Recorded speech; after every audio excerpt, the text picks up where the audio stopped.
Hi, my name is Mair. I work with Donna and Emma in Outside as a tutor and as part of the Outcasts, our podcast about autism. I'm doing a couple of videos explaining different aspects of autism and autistic life. And the first one I'm doing today is about executive functioning. So what is executive functioning?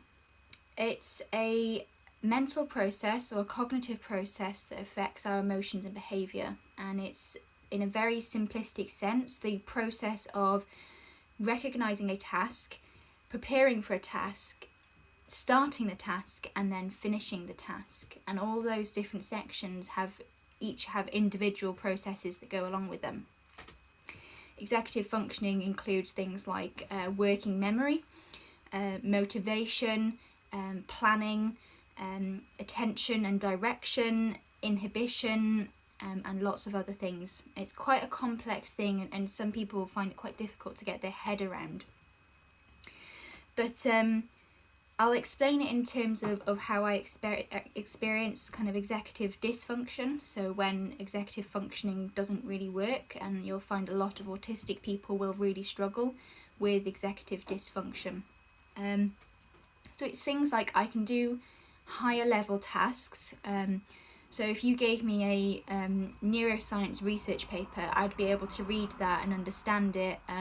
It would make sense to me and I'd have the motivation to read it. Whereas I will frequently forget to brush my teeth, as relatively small level task that doesn't require that much, or you wouldn't think it requires that much mental processing. Other examples are I can't do paperwork. So that might seem simpler to some people than maybe some of the higher level stuff or the skills that I have, like public speaking. But I can't do paperwork. It confuses me. I don't want to do it. I have real struggle in initiating that task and then actually finishing that task and actually knowing what to do while I'm filling out paperwork. I also tend to find if my workload is piling up and I get overwhelmed by the amount of work I've got to do, then I'll start to kind of lose my ability to organise and plan and prioritise the work that I need to do. So I'll often then not do any of it because it's too much and I don't know where to start, and I don't know which task is more important than another task. And so I'll end up not doing any of it and making myself even more anxious. If a task is something really boring, that I find really boring, I don't have the I can't bring up the motivation to do it. And now that sounds like someone who's being lazy, but when you're autistic, it can be slightly different. So it's more than just don't want to do it. It's that I can't initiate that task. I don't have the capacity to start that task. And it doesn't matter how important it is that task needs to be done. Sometimes the importance of a task may make things worse in some sense. Things like memory, I have a terrible short-term memory. So if you ask me to do something, I'll probably forget pretty quickly. And often do things like that. So if I've been asked to unload the dishwasher, for example, whilst I'm doing something else, I will forget to unload the dishwasher because my memory just doesn't work like that. I can remember ridiculous facts like a baby puffin is called a puffling, and stupid, general knowledge stuff, but I cannot remember kind of working memory stuff.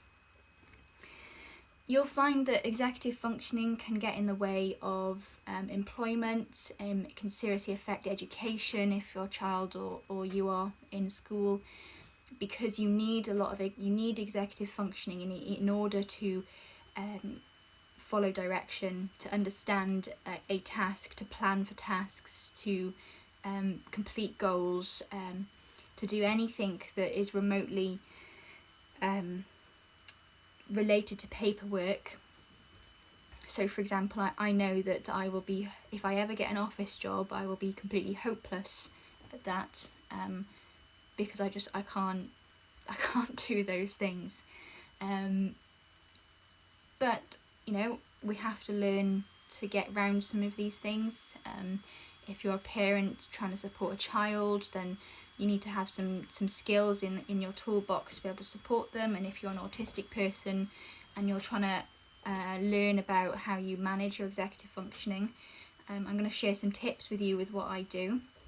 So if some of you don't know, I'm public speaker and activist. Requires a lot of planning and writing of speeches, of blogs and articles. I also sit on a lot of different executive boards and committees, and things like that, which requires reading a lot of paperwork, reading a lot of policies, which I find really difficult. So I've had to find ways of getting around that and managing my executive functioning in order to do my work. And I like my work, so I want to be able to do those things. So it requires me to think up of skills to be able to interact and to progress, really. And the first thing that has been really important for me has been time of day. So I am a morning person. I like to get up early, and that's when my brain is working. So that's when my brain is clear, or the clearest it is, and probably the most logical, and the least anxious. So I will always say that work out when it is your brain is primed and ready to work. So I work in the mornings. If I'm studying or if I've got stuff to do, I do all of my work in the morning. And I make sure that I'll get up and I'll follow a routine and I'll get my work done, because I know that by the afternoon my brain will turn to mush. I won't get anything done, and simple tasks will confuse me. So I've found it really almost revolutionary in the fact that I get more done in the 4 hours in the morning than if I was to force myself to work a full 8-hour day, or if I was to just work in the afternoons. So I try and plan and schedule if I'm working from home, I plan and schedule any important work, any tasks that I might find difficult first thing in the morning, and then as the morning progresses, I have less and less difficult tasks for me, so that by lunchtime I'm kind of reaching the point where my brain's starting to kind of lose its ability to focus, so I have the least kind of difficult task at the end of that working period. And I think if you're, some people are early birds, some people are, night owls. If you're someone who naturally seems to work better in the afternoon, make sure that you use that to your advantage. So make sure that you're planning all your work to coincide when your brain is ready to work. Don't try and force yourself to do stuff when you just can't. You'll end up upsetting yourself. You won't be able to reach any of your goals. And actually, I tend to find it'll contribute to burnout if you're trying to force yourself to do work when your brain can't do it. The next tip I have: timetables and schedules. Now this is my weekly timetable. You see it there.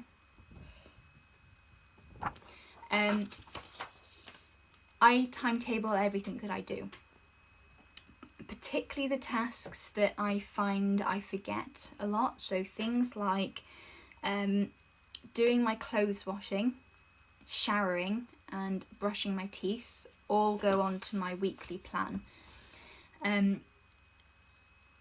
It's important that I do this because I find that I need to have a structure to the day, and to make sure that when I'm trying to think of what work needs to be done, or trying to work out when I need to hoover my room or do my clothes washing, that it all fits in and I don't forget what I'm doing or what needs to be done. A lot of this is to do with executive functioning again.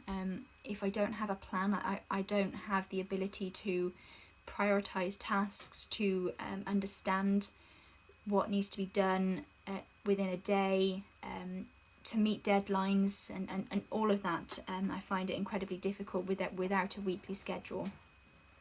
The only problem is that to actually sit down and make the schedule can often be a bit of an executive functioning nightmare. And I know lots of other autistic people find this quite difficult to they know they need a plan, or I know I need a plan, but sitting down to create the plan can be quite difficult.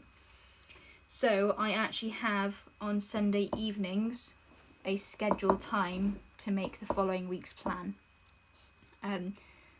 So if it's already in my plan or my schedule, then it's more likely to be done.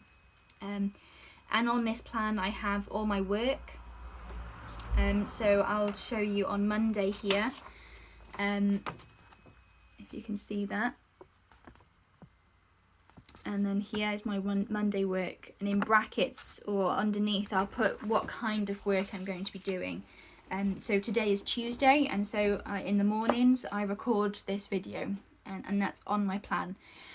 And it just helps me make sure that I have enough time for each individual task and to each individual employer. So I have lots of different employers because I'm self-employed, and so I need to make sure that I give each employer or each piece of work enough time and priority in my schedule. I have even going kind of my self-care stuff is on here. So I've got going to the beach this afternoon. I can't, if you can read that. I've got all my meals on here, because what tends to happen is if I overrun on a task or I'm too focused on something, I might forget to eat. So all my meals are on here as well. I've even got watching TV on here, and when I go to bed. I think this has been quite an important part of being able to manage my executive dysfunction, because it helps give me structure, and it helps me to stay focused. The next tip is to have task lists and goals. So this is my task list. So at the moment I've got 1, 2, 3, 4, 5, 6, 7, 8. I've got 8 things that I need to do. Each one will have a different deadline, but it helps me keep track in my. If I try and keep track of all these things in my mind, I will probably forget at least 1 or 2 of them, and then have a mad panic when I have to when I realise that there's a deadline coming up and I've forgotten. So I keep everything written down in a list. It just helps me to stay focused on where my priorities are. So often I'll rewrite the list in the order of highest priority at the top and lowest priority at the bottom. And then I have each of those things I break down into a different goal for each day. So for example, on Mondays I work for a company in America that looks at online digital resources. Now that requires quite a lot of all of that work needs a lot of breaking down into lots of little goals. So I will write down the title of the work, and then I'll write on Monday I need to reach this goal, on Tuesday I need to reach this goal, and so forth until I've completed that task. That's been really important because it helps me feel like even if I can't reach all of my goals, I've at least tried to reach some of them. So it's kind of like a step system. If I don't have a step system, then I can't work out how I get from the beginning of a task to the end of a task. And the bit in the, like how do I get from A to B with this thing? And so breaking it down helps me to process that information and to think through getting from start to finish. and ensures that I actually get from start to finish, and it helps me deal with kind of the anxiety of doing that, and reaching the end of the task which I need to do.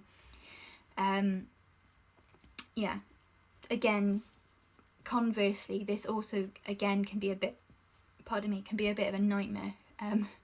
If you've got executive dysfunction, then writing task lists and breaking them down into goals can be difficult, but it's worth doing. I think I've certainly found it worth doing, because I get more done. I'm more productive in the times that I do work. I get more done. The next thing I want to talk about, and I talk about this every time, stimming. So when I'm working, I have my desk and my chair, so I wouldn't necessarily be doing really majorly energetic stims, but I find I rock back and forth like this, and it helps me just to keep focused. It's the same with all other stimming in all other areas. It's about managing emotion and managing stimulation, and if I'm doing that, I find I focus a lot better. So it's about allowing yourself or your child or the person you care for to just stim when they're trying to work. If you find it difficult to explain to a school, so if, for example, I've heard accounts where children have been stopped from stimming, you need to explain to the school why stimming is important, and actually that it's not disturbing unless it's particularly aggressive or energetic and it's disturbing other children. Stimming should be encouraged, because it does help people to focus, particularly autistic people. And the last thing, and probably the most important thing that I've had to learn, and it's taken me a while to learn, is energy accounting. So energy accounting is, some of you may have heard of spoon theory. I won't go into it now because it might take too much time, but it's about understanding from the start of the day and throughout the day how much energy you've got, and whether or not you can, and what tasks you choose to do or don't do based on how much energy you have. So it's about ensuring that you don't overdo it, so you don't exert too much energy, doing too much stuff and then end up in complete burnout, or in dealing without too much anxiety at the end of the day, and not being able to sleep. So the way I deal with energy accounting is, in the morning I'll assess what stresses are going to affect me during the day. So I'll wake up and I'll think, what's happening today? How much energy is each thing going to take? Are there any environmental causes of additional energy drain? So example, I find if I'm not very well, then I'll have less energy. If you're a woman, your hormones will affect how much energy you have. If there's stuff going on in the family, then that's going to affect how much energy I have. All of those things will contribute, and I just do a quick assessment every morning of where my energy level's at today, and how many tasks do I have to do, and how am I going to recover as well from those tasks.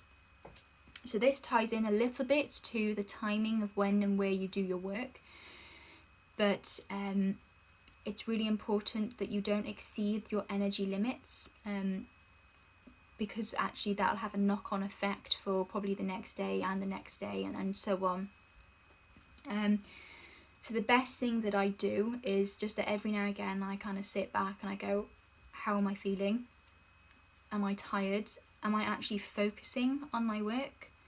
If it's a particularly bad day in terms of energy, then I break up my work into 10-minute slots. I'll work for 10 minutes, rest for a little bit, work for 10 minutes, rest for a little bit if it's a bad energy day. If I find that I get a really big task done, but I've been super focused and I've done it in a short amount of time, but it's drained a lot of my energy, then I'll have a look at what I've planned for the rest of the day and maybe adjust that, or maybe not do any more. And some days I'll find I'll be partway through work and I can't get anything done. It's pointless, my brain's mush, nothing's going to happen, and I'll have to draw a line and say, okay, stop, rest, self-care, we'll try again tomorrow. And that has been really important. People tend to get this feeling of I'm being lazy, or these kind of judgments, or I'm being lazy, how am I supposed to work, live, learn if I can't get things done? I can't keep up with everyone else. All of those judgments, I had them as well, still do. But at the end of the day, it's what works for you, and not anyone else. What everyone else is doing doesn't really matter. You've got to look after yourself. And if you love the work you do, then you've got to make sure that you are able to do it in a sustainable way, so you can continue doing it in the future. There is 0 point pushing yourself to burnout if, there is 0 point pushing yourself to burnout, because you won't get much done. It was not sustainable. And so energy accounting is a really important part of being able to learn, stay well, and to progress, either in your career or progress just generally and personally in your life, as an autistic person. So that was a quick run through of some tips and a quick run through of what executive functioning is. It's quite a complex thing to talk about, and it can get quite confusing. But I hope that's explained a little bit. I'm sure if there are any more questions, let me know and we'll get back to you. And I hope you are all very well and getting on with stuff after all this coronavirus stuff at the moment, which I'm sure will affect your executive functioning, because it has been exhausting and fatiguing. So take care of yourself, and I'll see you next time.